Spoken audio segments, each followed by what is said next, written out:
Hey guys, what's going on? James here, and in this video today, I am joined by Tampa Bay Buccaneers wide receiver Trey Palmer. Trey, thanks for joining the channel, man. How are you doing today? Great. Have my legs propped up outside enjoying the weather. How you doing? I'm doing good, man. You're still in Florida, right? You haven't been traveling yet? Yes, sir. There you go. Hey, great day today for the weather, man. That's why everybody comes to Florida, right? That's why everybody comes to Florida is for the great weather. Great weather out here. Oh yeah. Well, hey, listen, Trey. Thank you again for joining me for the interview. Got a lot of stuff I want to ask you about, a lot of stuff I want to talk to you about. Firstly, hey, congrats on the rookie year, man. Had a really successful rookie year, was able to get a lot of, good playing time. I'll ask you about that in a second more in detail. But to kind of start this off, with your rookie year, you were asked to play more with Russell Gage. He had went down with an injury, unfortunately, but that did create the opportunity for you to come in, had a lot of playing time this year. I am curious, in your mind, did that add any type of extra pressure early on in your rookie season while you were still getting adjusted to NFL speed? I would say I didn't. It didn't add any extra pressure to the season because, my whole life for. I mean, I was at LSU with those guys in the room that I was in. Now coming in with the same type of talent in this room, and it just all just learning experience and just helping me learning the playbooks and stuff. So I would say no extra pressure, just me learning the playbook. Like I'm built for pressure. Yeah, no. I again, like coming from, I agree with you. Like I'd say this to a lot of people coming from a place like LSU. That's one of the top schools to prepare you for the NFL, right? Russell Gage also came from LSU, so that's kind of cool as well. But no, it's no, yeah, it was an interesting situation to see. Get that playing time so early on there in your rookie season with Gage going out with injury, bit of a rotational type of thing in there as well. I mean, dude, you played a lot throughout the year. You finished fourth in the team in targets, fifth on the team in receptions, fifth on the team in receiving yards. Did you have those type of expectations to put up those type of numbers this year and kind of really be that big of part of the offense, or was it more so just looking to compete for roles like that starting off?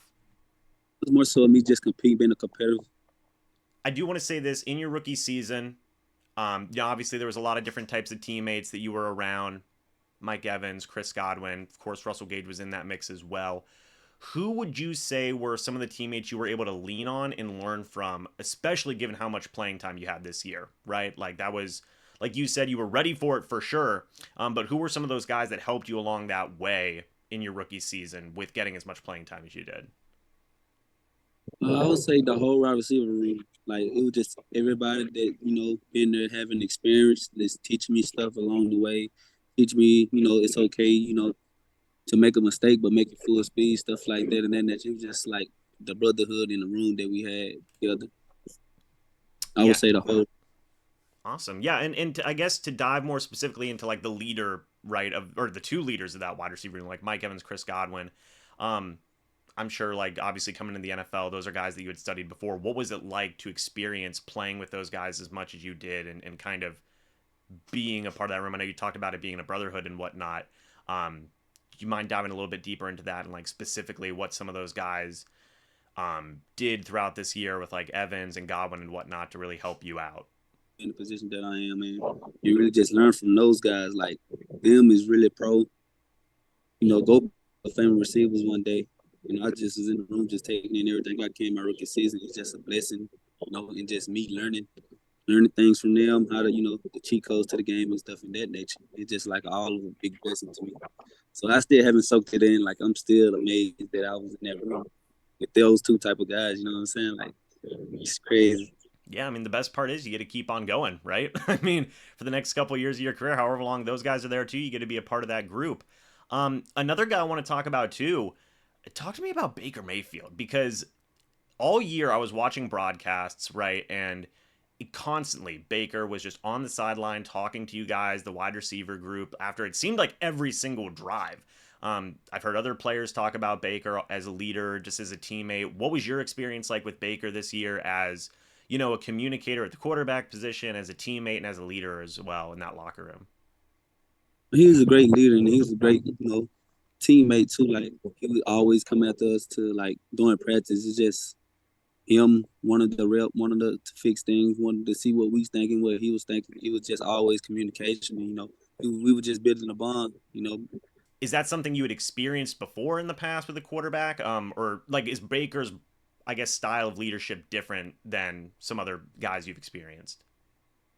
Way of leading, and he's like a motive guy. Like he's a great player, and I would say like he was the best quarterback in the league to me this year. From like me, growing up, I really didn't watch football that much, but I knew Baker was at Oklahoma, and just seeing him do that, and me to just experiencing of how he did that, how he won the Heisman and stuff.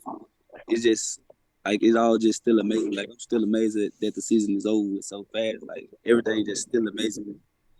Yeah, no, it's rookie seasons are always a whirlwind and whatnot. And I will talk to you about that in a moment here about how the overall season went for the team and for you personally. I do want to shift gears though and talk about Dave Canales. He and wide receivers coach Brad Idzik.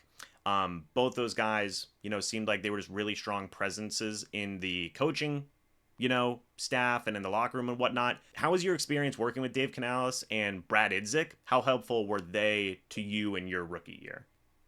Oh, they were very helpful. They was like helping me, just let me play, not trying to, fix too much things. Just let me be out there, fix along the way, and really just let me play ball. Like in that type of offense, I was just free to like just play ball and not think that much. And it was just, helping me learn things like certain words and stuff that the way I learned to, help me produce out there on the field and be a big part of, the offense and the Now, team win.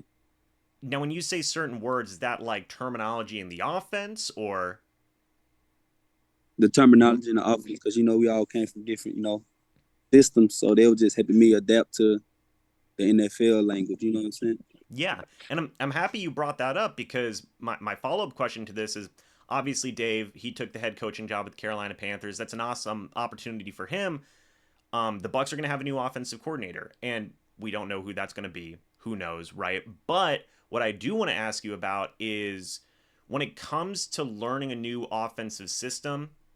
I feel like there's some split opinions about some people say it's easy, some people say it's hard. I would love to get your insight on that. Like in your opinion, is it easier than people think? Is it harder than people think? What are some of the challenges that come with learning a new offensive system? I think it's pretty easy to me because like I always have a good football instincts, and I play defense too, so I know like the agendas of what plays and who's getting the balls, where it's going, the concepts of the plays, and that's how I learned the plays best in new offenses. Like I just learned the concepts and not just one position. I learned like each side of the field. You know what I'm saying? Like, whatever everybody got, and it just helped me along the way. And that's what they did. Like help me learn what everybody got to do in NFL terminology. I gotcha. So would you say now too, like with Dave and with Brad Idzik, like now that they're out of the picture, you feel more prepared for learning a new offensive system now because of that time that you had with Dave and Brad Idzik because they got you up to speed on that offensive terminology and up to NFL speed? Yeah, so I would say they did, and it's a copycat league. So that's how I always just talk coming through college to the level I see that it really is a copycat league. Like everybody's stealing pay from everybody, and it just word different in certain, little change ups to make the play different. So I do want to talk about this. I'm sure you've seen it. I'm sure you've seen it. Trey, there's a meme, okay? There's a meme. It's on Instagram, it's on Twitter, where you wake up pissed off and you go out there and you start making plays. I think it's actually tracking back to college. I don't know if you keep track of it, but every time you tweet out that you wake up pissed off, you score a touchdown and you just go crazy in the upcoming game. Um, what is the story behind this? Like what is going on here? Cuz that's like some MJ level type stuff right there. Like I don't know what's going on with that, but like what you got to explain that cuz I know a lot of Bucs fans caught on to that during the playoffs especially whenever you had the touchdown against it was against Philly, you had tweeted before that and you went out there and scored. So what's going on with that? I can't really give you the full thing until like I retire from football, but it's like me, going it get me going early in the morning. Like I wake up pissed off, Yeah. and when I'm a good thing. Yeah. No, I love it, man. No, I remember when I saw because that was one of those things where like literally it backtracks all the way. So I mean, hey man, it's the secret strategy, bro. It's the secret strategy. There ain't no other way to put it. No, but I mean, that was something as well. Talk about your playoff experience. I mean, you guys went in, won the division. You went to the wild card round, beat up on the Eagles, went toe to toe with the Lions. For you personally, how was it scoring your first postseason touchdown, playing your first couple of postseason games? That had to be a really special feeling, right? I mean, I couldn't speak for everybody else, but like I look at the game different. Mm-hmm. Like moments too big for me. I just look like it's practice for real, for real. So I just go out there thinking like it's practice. Okay, yeah, and that kind of Then I do in the game. But it's like it's just a cycle. Like it's harder than practice than in the game. It's way easier in the game. really okay. That's an interesting. I like that. That's an interesting perspective on that. And I mean, obviously, too. Do you think that ties into, I guess, your approach as a player, where it's like, hey, man, I'm gonna be free. I'm gonna run out there and just be loose, kind of. Would you say that's kind of your mentality to those types of moments, to those types of situations? Yes, sir. I think that's a big, gap difference that I have. I Yeah, gotcha. not when it comes to like those moments. Like I don't look at it too big for me. I just look like, okay, this is fundamentals. Yeah, and I know that's obviously a big thing that they focus on is the fundamentals and whatnot. Like, get that down, you're good to go. But Trey, a couple more questions here. I want to talk about the season overall, right? You talked about how the moment, you thrive in the moment, you're loose, you're free. This year was a pretty good year for the Bucs overall. You guys won the division, you went to the playoffs, you won a playoff game. There's a lot of positives, right? Not just for you as a rookie season, but for the team as a whole. Um, you personally, would you consider this a successful season for yourself in terms of your rookie year?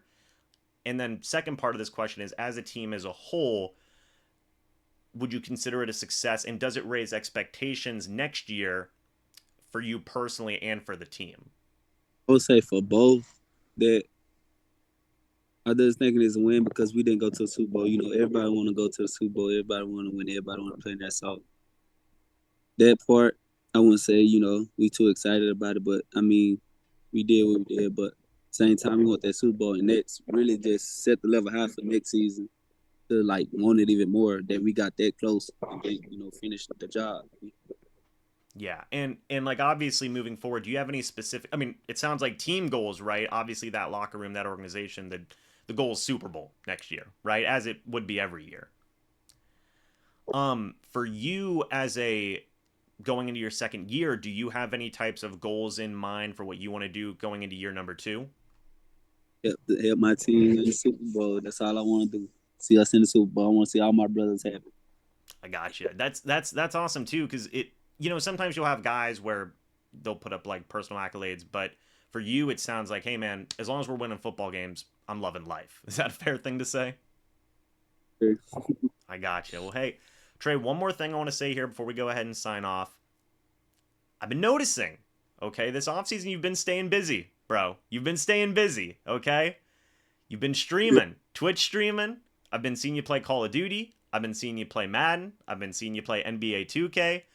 What made you want to get into streaming? And can we expect that as an off-season, thing here for you to be streaming a lot? Say I love gaming. Like I've been loving gaming since the Ice Cube. What it was GameCube came out. Like I've been loving gaming, so I always love to do it, and like that's what I like to do on my free time. Like I don't really, I come outside every now and then, just to get the feel of nature and just enjoy my view. But at the same time, I like being on the game. Like that's my happy place. That's my peace. And I'm like really cold at 2K. So like if anybody, anybody that want to play me in Park or Rick, get they 5 or they 3, and they can play me because I'm really like that in 2K. But yes, sir, y'all definitely go see me on streaming on the game more. I love it.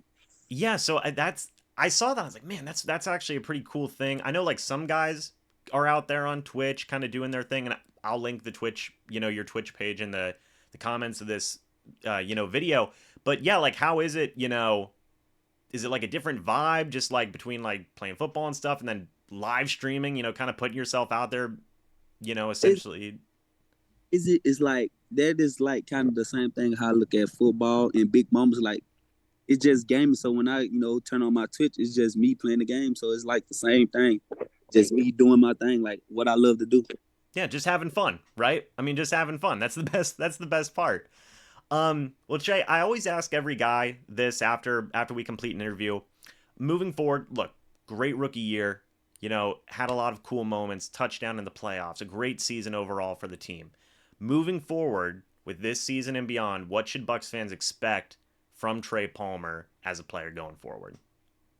Trying to bring home that Super Bowl champion. There you go, man. Hey, couldn't put it any other way. Well, hey, Trey, listen, man, I want to thank you so much for being on. It's greatly appreciated.